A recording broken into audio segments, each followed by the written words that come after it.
Oh. Welcome to Trading Nation. I'm Dominic Chu. Joining me now is U-Wen. She's the Chief Investment Officer of the Developed Markets team at RS Investments, as you can see there from the Bay Area.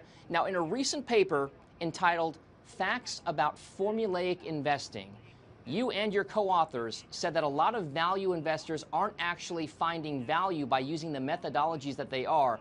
Let's talk a little bit about this paper because it's garnering quite a bit of attention these days.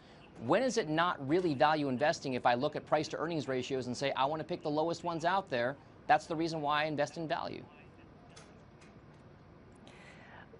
Well, value investing, way back when I first started managing money 20 plus years ago, really was very different in terms of its definition. Value investing is about basically searching for companies whose price is trading at a discount to their intrinsic values. And what's happened is with these quantitative, passive funds that have come up increasingly more and more, they're using these simple accounting ratios and basically using that in their mechanical investment strategies. And I think people think that they're equating that with the search of intrinsic value. And the reality is that these measures actually are pretty backward looking, they're historical, they're accounting based, and they really don't reflect the true underlying economics of the companies. And so it doesn't really, beat a fundamental analyst who really should dig down deep into these companies and look for key growth drivers. Well, it's interesting that you bring this up. I say this only because, full disclosure, I used to be one of those quant guys who developed factor models to help pick stocks and whatnot. It seems to be the way that a lot of Wall Street is going. We've heard recently that BlackRock, one of the biggest asset managers out there, is going to shift some more of their portfolio managers to be staffed on these quantitative or model development type funds.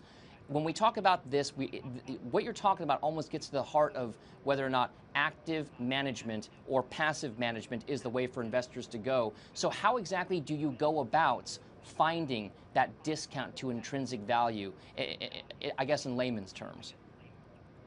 Well, I'm a big believer in quantitative methods, first of all. I want to tell you that, quantitative methods is great for looking at very large data sets, very consistent, very rigorous. But the thing is, it's like self-driving cars, right? I mean, basically, you have machine learning, and they're trying to basically teach humans, behavior to these machines. But yet, at the end of the day, you still need to apply human judgment. And so, and the same goes with quantitative value investing, for example. There are clearly, problems with that, and we find, for example, that quantitative value investing, as defined by simple formulaic value ratios, tend to point to companies with basically underpriced in terms of securities, and that's temporarily underpriced. And so the way that you go about fixing that is you try to add, an additional factor like quality or momentum into it. But we all know at the end of the day, just like self-driving cars, you're going to need to do the same thing with these models. They can be a level more sophisticated, but you still need to have a pair of human eyes, two pairs of human eyes, apply the fundamental insights and make sure you make sense of what the numbers are that come out from these models. All right, so U-Wen, let's talk about this a little more. First of all, viewers out there, if you haven't read the paper and you are interested in this type of investing, it's certainly worth a download to read. I will make that plug right now. Let's take your paper and your findings and apply them to the real world. You still have to find sectors, industries, and stocks and places in the market that are, at least on a value basis, attractive. Where currently are you seeing the types of investments that you would characterize as good value investments in this current market environment when we know price to earnings ratios, forward price to earnings ratios, and a lot of other measures of the market are fairly extended, let's say? Well, I want to be careful about how we sort of define value. Different people might define value differently in terms of their quantitative value factor definition.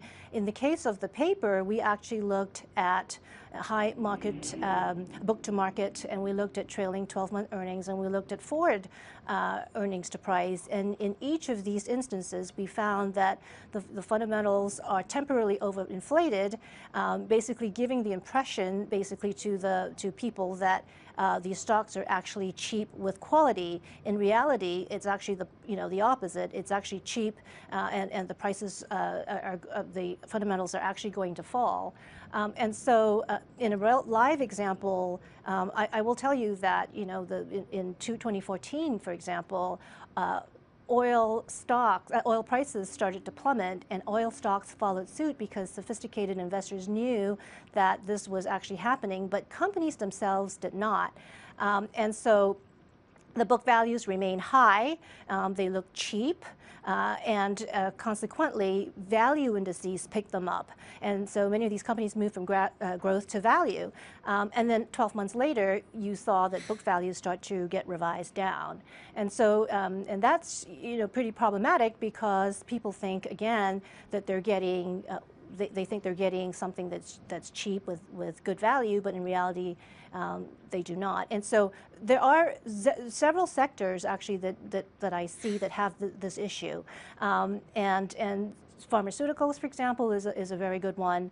Pharmaceuticals, sometimes you'll see companies out there with high R&D that have trouble basically, amortizing quickly enough their intangibles, so their book values look inflated. We see this as well in actually away from home international, since we ourselves at RS manage global funds. We see this in financials, for example, where the accounting standards aren't, exactly similar to like in the US, where there's GAAP, and so companies don't actually revalue their products, their financial products, at a quarterly basis, and so then book values appear too high. So I would say that more often than not, you'll find cheap value, but what you really need to do is you really need to look down, dig down deep, and you really do need the help of fundamental analysts to do that. It certainly sounds the like models aren't going to do it. Of course, I'm sorry. No, I was going to say it certainly sounds like there is a case to be made that there are still roles out there for good analysts and good portfolio managers and people who do a lot of homework for the investment process, right? Absolutely, absolutely. All right, so there you go. The active versus passive discussion, also that paper. Check it out from U-Wen Koch of RS Investments. We want to thank you so much for joining us here on Trading Nation. Again, U-Wen Koch of RS Investments. And thank you so much for joining Trading Nation. I'm Dominic Chu. If you've missed anything here or want to catch up on all the prior segments, check out tradingnation.cnbc.com. We'll see you next time around.